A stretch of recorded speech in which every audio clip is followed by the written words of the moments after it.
Normally for this kind of video I would be plugging it straight into a capture device, but I just wanted to show that the A1200 is able to start up under its own steam. I had a look for the original discs that came with this machine. Also made an interesting discovery which I'll share with you prior to firing this up. I reckon we have a clue as to the origins of this computer because I noticed we have discs for Dennis, which came with the Amiga 1200 Desktop Dynamite pack. So Desktop Dynamite was obviously one of those packs that Commodore UK were really good at selling, and that was one of the big reasons why the Amiga took off in a spectacular way from about 1989 onwards. But enough about that. Let's get Amiga Workbench 3.0 loaded.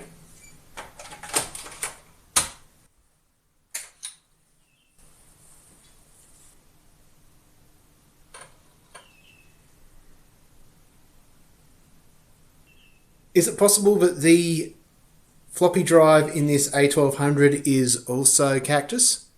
That is in fact quite possible. So what I might do is I might go grab the external drive, which I use in my 600, which I know works, and see what happens.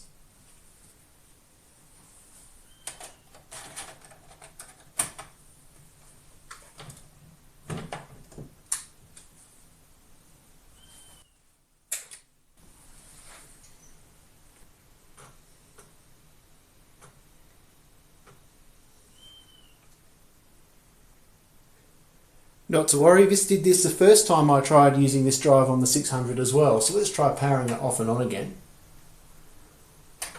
and see where we go.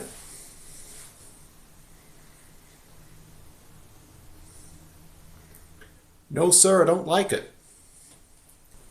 Maybe that disc is shagged. That could be it. Of course, I don't have another Workbench disc for 3.0, I don't believe. So I just need to boot some sort of game disc. Pinball Dreams usually goes alright. I'll see if that works. And hey, I can actually load disc 1 into disc 1 and disc 2 into disc 2. Of course, I've got other stuff to do today. I can't sit around playing Pinball Dreams all day as much as I'd love to. Okay, I might try turning it off and on again.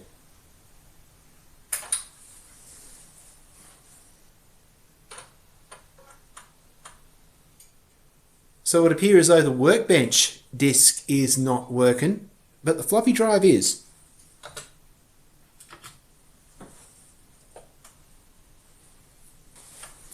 What else is in here while I'm waiting for this to load?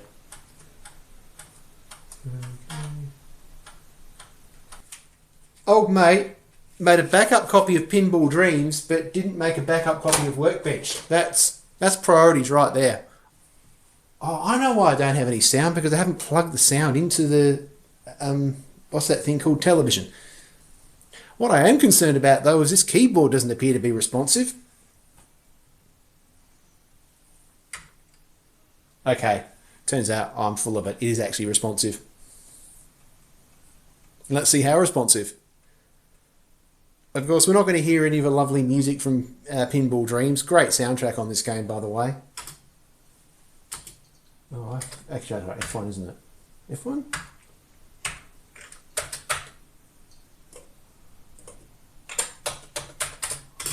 I've completely forgotten how this. I've either forgotten how this works, or the keyboard is intermittent.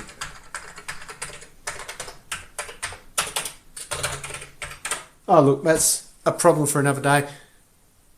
It works good enough for me to send to Bruce. That's all that matters. With that, I sent the A1200 off to Bruce. As well as recapping, Bruce suggested some extra future-proofing by way of a composite encoder mod.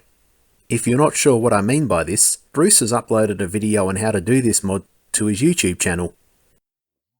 Upon the return of my A1200, I made a few other improvements. I also confirmed a suspicion that was raised during my initial testing. Now, the main things I've gone and done with this 1200, other than giving it a good old clean, is install the latest version of Amiga Workbench. So there you kickstart 3.1.4 ROMs. I've also gone and got myself a CF card for the hard drive, and there's also an extra 8 meg of fast RAM along with a RTC battery, and there's a switch on the back there to allow me to either have 4 megs or 8 megs of fast RAM, because my understanding is that PCMCIA cards don't always play nicely when you've engaged the full 8 megs. I have plans for that PCMCIA slot, so the ability to be able to make it play nice with a bit more RAM is going to be really important. The biggest thing I need to take care of right now is this keyboard. Now, yep, it's an Amiga, which means that the effing membrane has lost the plot. Not a big deal, apart from having to unscrew, I don't know, literally, oh crikey, I reckon it'd be close to 20 screws. I just so happen to have another membrane handy, but before I can change it over, I'm going to have to unscrew all this.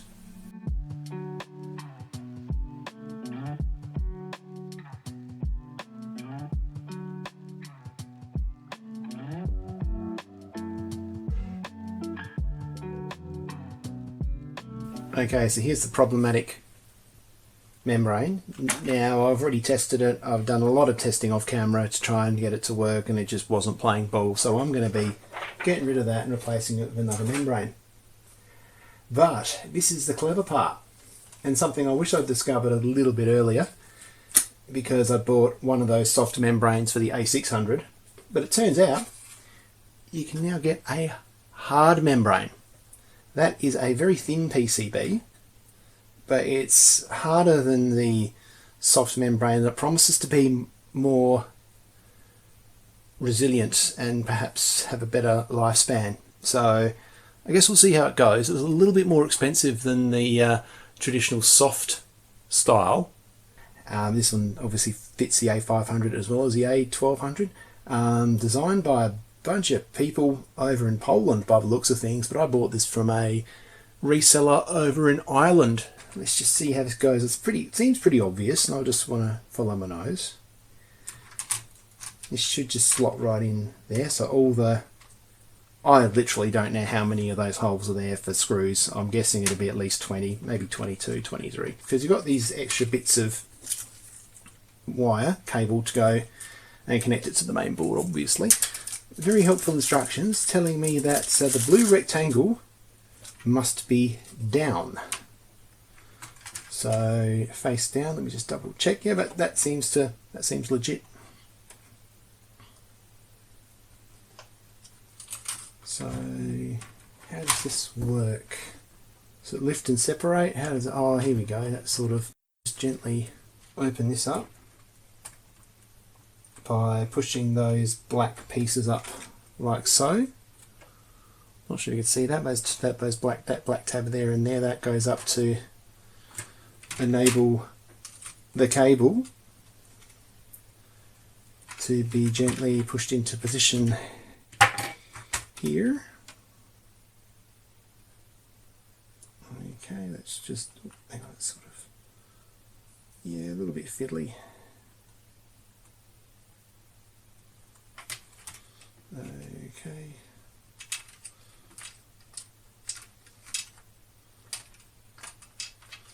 Okay, just gently feed it through until there's no more contacts visible, and then you just gently push those black pieces down like so. Okay. On the other side as well. Yep. Okay, yep, there we go. So before popping that other end into the cable, you need to feed it through the base of the keyboard, otherwise you'll never get it through the little gap.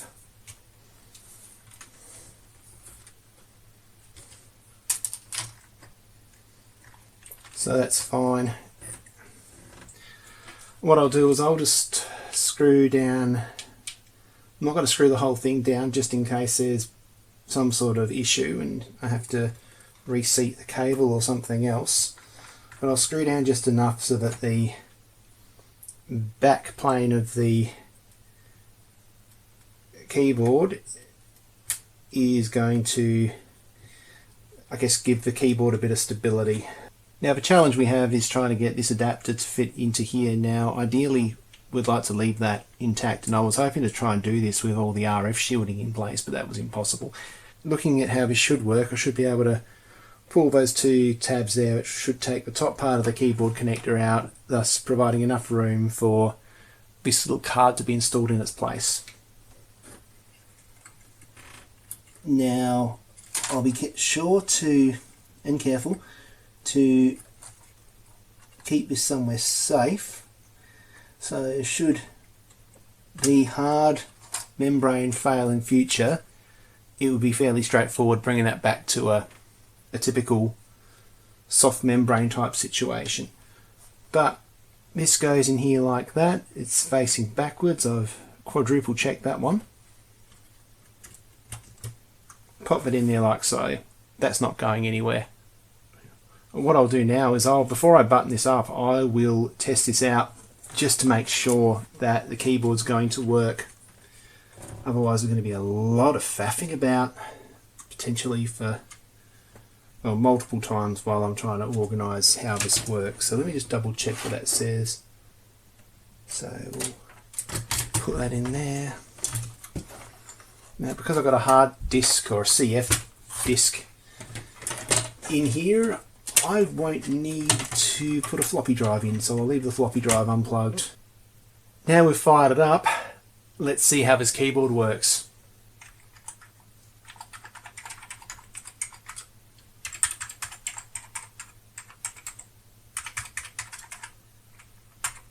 Yep.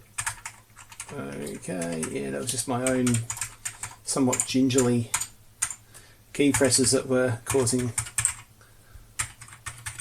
keys being MIA before.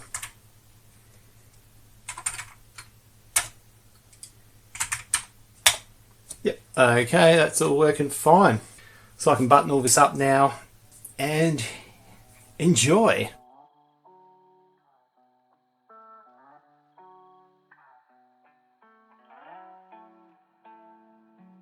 It's been a little while since I installed the new keyboard membrane, and it's still working great. Maybe I'm imagining things, but the keystrokes seem a little more positive than they were with the previous soft membrane. The hard membrane is around €10 more expensive than a conventional soft membrane, but the promise of extra longevity, as well as that incremental improvement in keyboard feedback, is worth the bigger spend in my opinion. When your Amiga's keyboard membrane eventually fails, or fails again, it's worth considering a hard membrane as a replacement. Until next time, see you later.